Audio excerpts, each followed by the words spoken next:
We quite understand. What was it that you wished to discuss?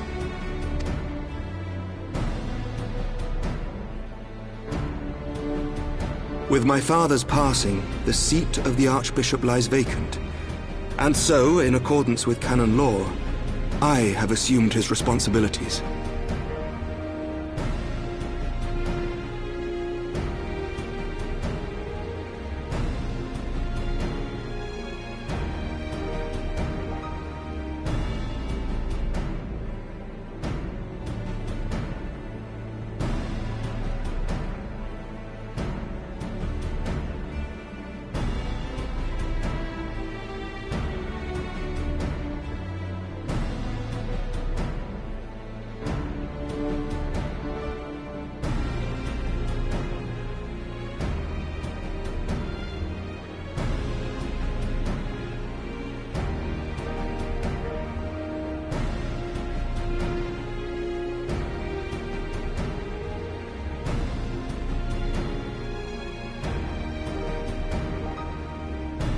I should stress that this is a temporary measure.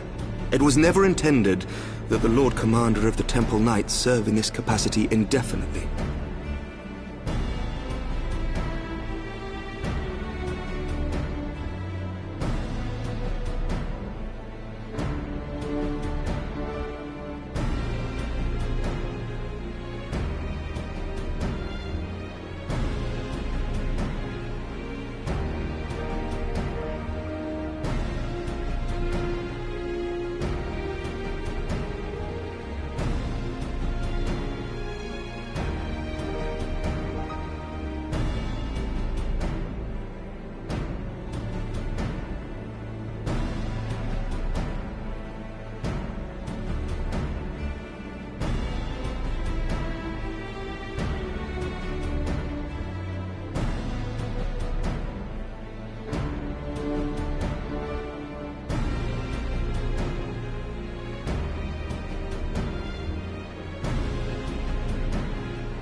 Quite the opposite. The statutes specify that I should surrender my powers as soon as a conclave of the senior clergy and the high houses have named a new archbishop. But in light of recent events, that would not seem appropriate.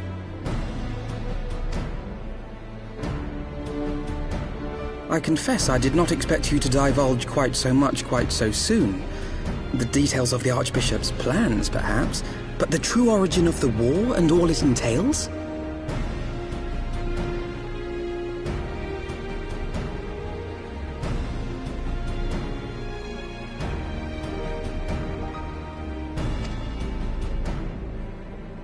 I too had concerns. But when the Warrior of Light is witnessed returning to the capital upon the back of a dragon, one's options are rather limited. Mayhap I could have concealed certain details, but for how long? And at what risk? Should the truth have come to light in the meantime, how would the people have viewed my silence?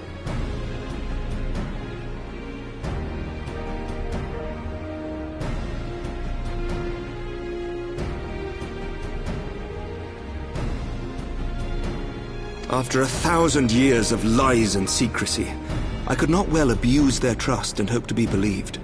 The time for deception has passed.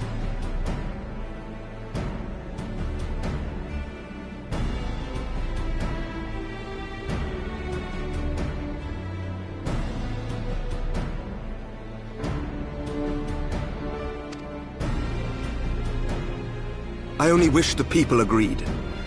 That some would deny the truth I had anticipated, but not this many. And among the few who acknowledged that my father had to be stopped, no small number questioned our methods.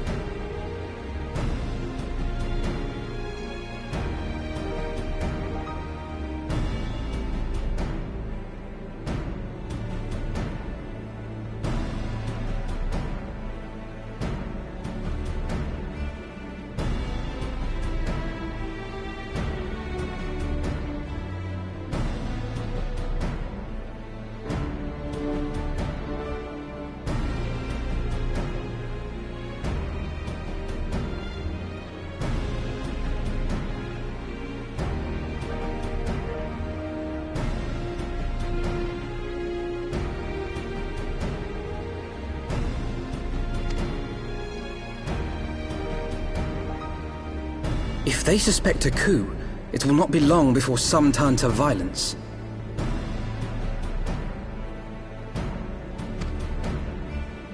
It has already begun, and that on both sides. Men and women of the cloth are being harassed in the streets.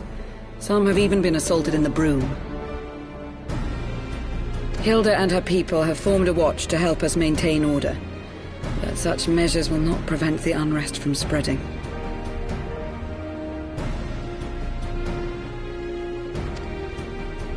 For all our talk of peace, the people remain frightened and confused. For their sake, we must bring the Dragonsong War to a definitive end.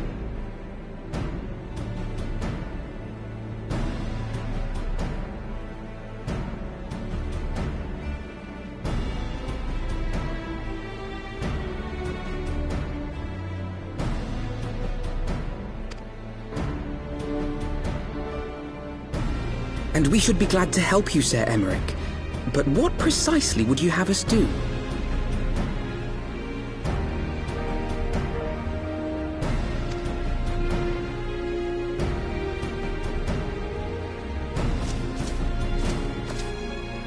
We wish to treat with the dragons of FFXIV. To that end, I would trouble you for an escort and an introduction.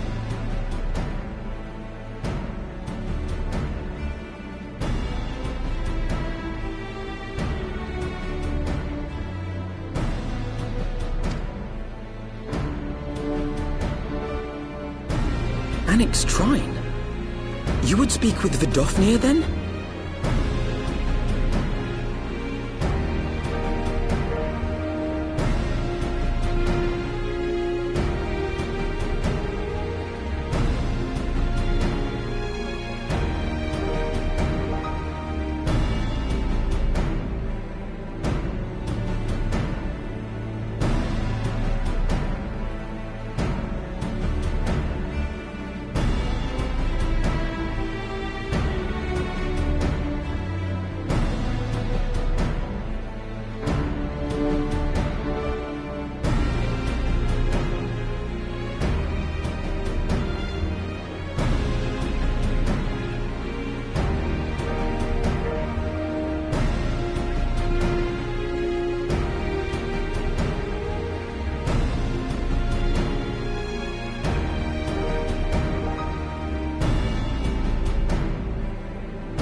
We must needs open a dialogue between our peoples.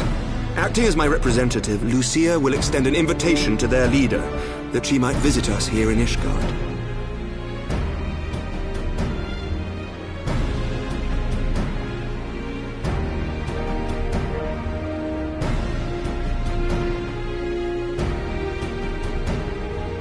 Were she still with us, I would of course have beseeched Isel's assistance in this matter.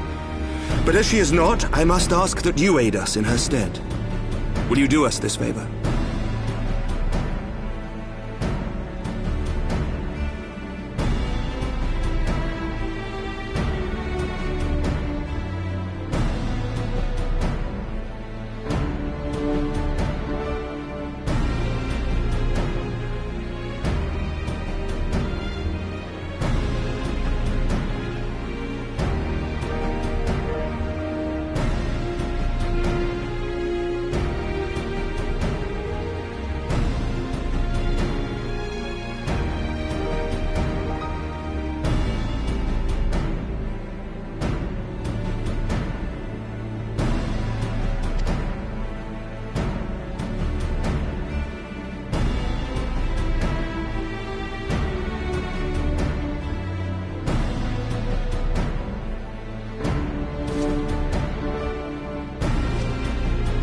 thank you, my friends.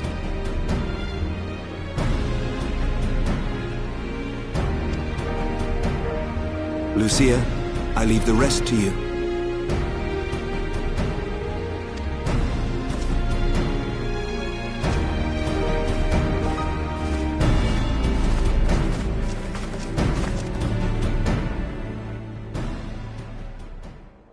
In the wake of the Archbishop's fall, the nation of Ishgard trembled, the faith of her people shaken to its very core.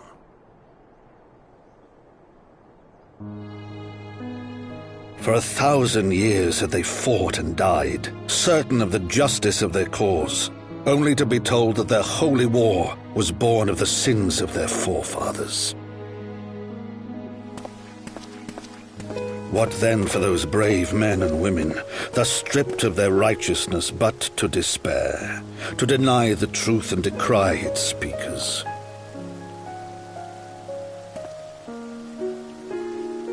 And what then for those whom they defamed but to hope on, to have faith in a brighter tomorrow?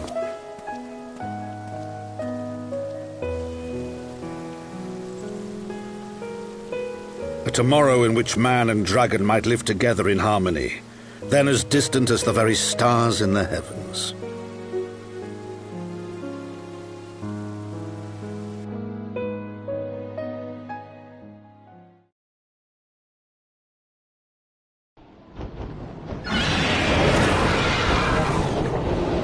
Yet while we dared to hope, deep within his lair the enemy lay, gathering his strength. Nidhogg, now possessed of his 2 eyes and the body of the Azure Dragoon, prizes to which he had laid claim at the very hour of the hero's triumph.